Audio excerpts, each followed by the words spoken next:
To see more of my videos in the future, make sure to subscribe and hit the bell icon for notifications. You can also find more of my videos on foreigner travel in India, linked below. This week we're trying something new, which I'd like to call controversy chai or coffee, whichever one you prefer to drink. How do you like my new mug? I got this as a gift from my friend Sheikhzilla. If you're not following him on Instagram, he's my food guru, my food brother, and he got me this from Sri Lanka. How cute is this? This is really hot, so let me just put it away and tell you what controversy chai or controversy coffee is. Just recently, I addressed the topic of poverty in the biggest mistakes not to make in Mumbai video. The slums are actually people's homes. It is not a tourist attraction. And also in the more biggest mistakes not to make as a foreigner traveling in India video. Number 5, and this one is extremely important for your peace of mind when you're visiting such an extreme country like India. Many times I had to put my own feet to the ground and get a perspective, because otherwise it is very, very easy in India to get lost in a good Samaritan role. That's how I like to call it. Is that feeling you get when you, for instance, see bare children walking in the streets, or people sleeping in the streets, maybe people who look hungry, elderly people who are begging? Something that you really should know about this country. Oh, the power went off again. The power goes off quite a lot, especially during the summer, during the rainy summer. India is an extremely special country in the world, as far as I have seen, when it comes down to poverty and happiness and materialistic things. If you are open for it, the people who have the least will teach you the best lessons. I will link both videos down in the description below in case you haven't seen them yet. The views on poverty that I shared in those videos were received so well. I feel it is very necessary to discuss this topic, because the picture that the media usually paints of India is focused around certain controversy topics like poverty, but also, for instance, creepy Indian males or the caste system. Based on the feedback that I've gotten on the poverty topic, I thought, you know what, why not dedicate one or a couple of videos to these controversial topics and share the perspective of a foreigner actually being based in India and having traveled most of India, because I think India is one of the best countries in the world to learn new things and get a new perspective on life. Hence, this week I want to discuss poverty in India with you. 2 examples that sparked this topic in the first place in my mind are 2 different experiences from foreigners that I know who have traveled in India and had 2 completely different experiences with poverty. The first one is a guy who I met while I was traveling. He told me that he had just spent 2 months in a slum, living there, being with the people. He was from Canada, where he was a university professor. You can imagine I was extremely curious to hear from him why he stayed 2 months in a slum while he had a good life in Canada. Some things that he mentioned were he loved the community sense, he loved how much people cared about each other, he loved the generosity, the hospitality. While in Canada, on the other hand, he experienced a lot of loneliness and people not connecting to each other, a lot of people just caring about themselves. So that's the first example. A completely different experience is a European guy.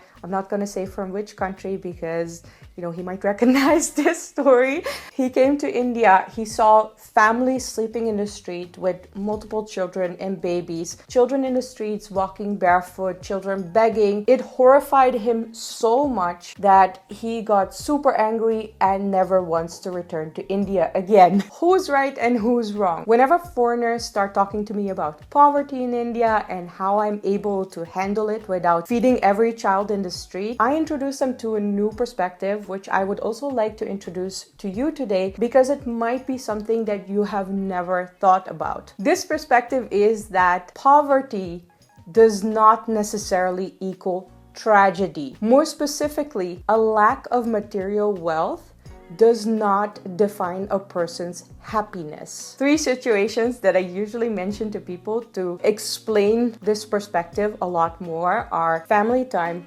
resourcefulness, and the fact that no material wealth in the world will guarantee your happiness. The first example is something that I can give from my own experience. I grew up in the mountains of Bosnia, which is where my father is from. My father's family was a farmer family. My grandmother had 11 children. My grandmother did not have running water. The toilet was literally a hole in the ground. She had a stove that she had to fuel with wooden logs. Me as a child, I spent a lot of time with my grandmother playing with my cousins. Everything that I remember from that time are just happy memories. I had zero issues going to a toilet which was a hole in the ground. I had zero issues with no running water. All I wanted to do was play, and bath time was just a waste of time in my perspective. I had zero issues getting wooden logs for my grandmother, who would then cook a simple meal for all of us. I spent a lot of time with my family there. What I can remember from the elders is that everybody got together for the harvest. You would see 9 to 15 people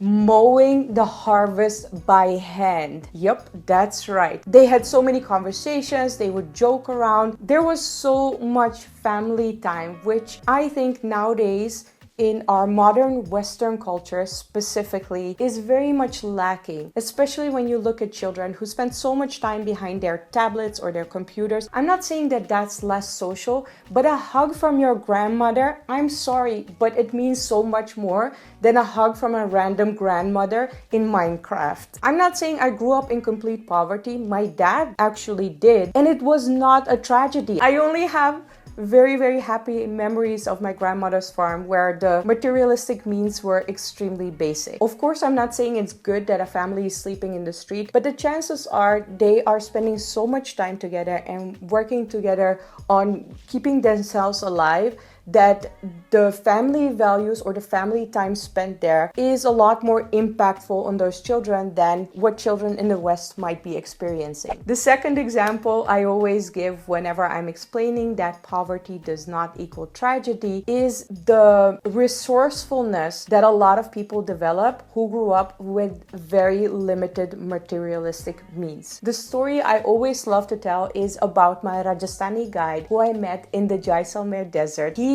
was also born a farmer, but very early on he realized that he didn't want to be a farmer. He wanted to do something else. He wanted to work with people, but he never went to school. He didn't know how to read. He did saw an opportunity in tourism, but he didn't speak English. What he did, because he had no other choice, is go to a tour company and ask them if he could work for them as a tour guide. Because he didn't speak English, the tourism company told him, you know what, you can work as a guide because obviously you grew up in this region, but we cannot pay you a salary. The only money that you can earn from this job is from the tips that people give you. He was like, fine, I'll do this. Slowly, while working as a tour guide, he learned more and more English. He was able to make some money from the tips, but it was not enough. So his family pressured him to come back to the village and once again work as a farmer. After a couple of years, his dream was still haunting him. So he actually left his family once again,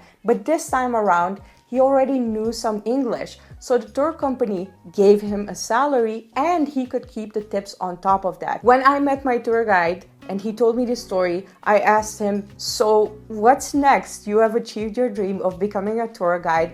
What are you gonna do after this? He told me, by now I have saved almost enough money to buy a female camel and I'm working towards starting my own tour company. I don't know about you, but hearing his story was so extremely motivational for me because it proves that no matter what circumstances you are born in, despite the fact that you might not have received the education that you needed, you still have a choice. You always have a choice to do something else, learn new things, and discover new ways of achieving your dreams. Now compare that to how some people feel in the West who have all of the materialistic means. They went to school, they got an education, they might have a well-earning job, which somehow satisfies them. They get holiday days. They have a roof over their head which they can choose. In Rajasthan, you don't necessarily choose the roof that you have over your head. In the West, you usually buy your own house. That is a luxury that a lot of people don't even realize is a luxury. Therefore, whenever somebody tells me it is a shame that these children are not getting an education,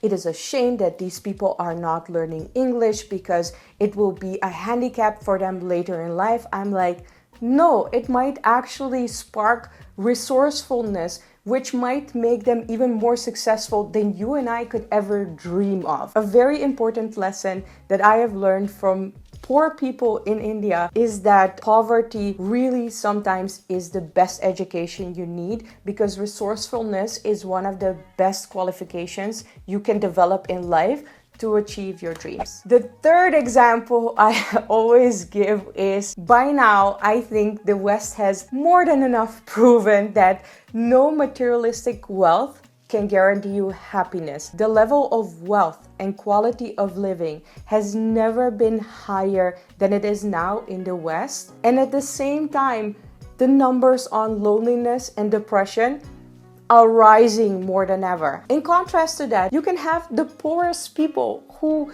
don't even have a roof over their head, and they are the happiest people you will ever meet in your life. I find that so incredibly humbling. I personally have traveled all over the world. I have seen quite a lot of poverty, but I have never seen more people who have so little and at the same time are so content with it than I have seen in India. For me, the person who had a burnout, which was one of the lowest times in my life when I had everything, it is so humbling to see how little you need to be happy. I have said this before and I'm going to repeat this again.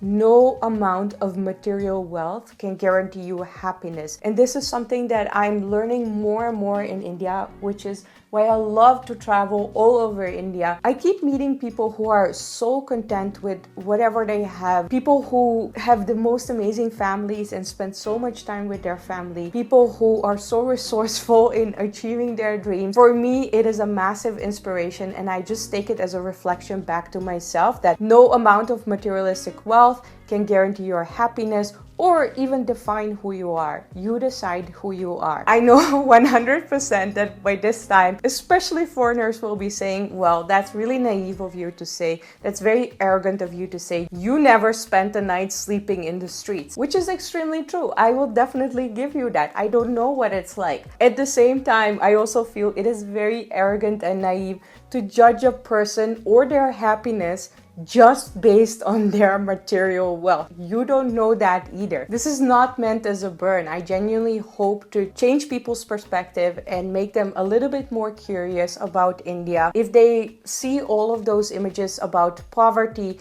they might feel that they won't be able to handle it. Whereas when you actually come here and see what the reality looks like, maybe even meet some of these people or live in a slum like my Canadian friend did, you might get a whole new perspective, not just on poverty, but also on life.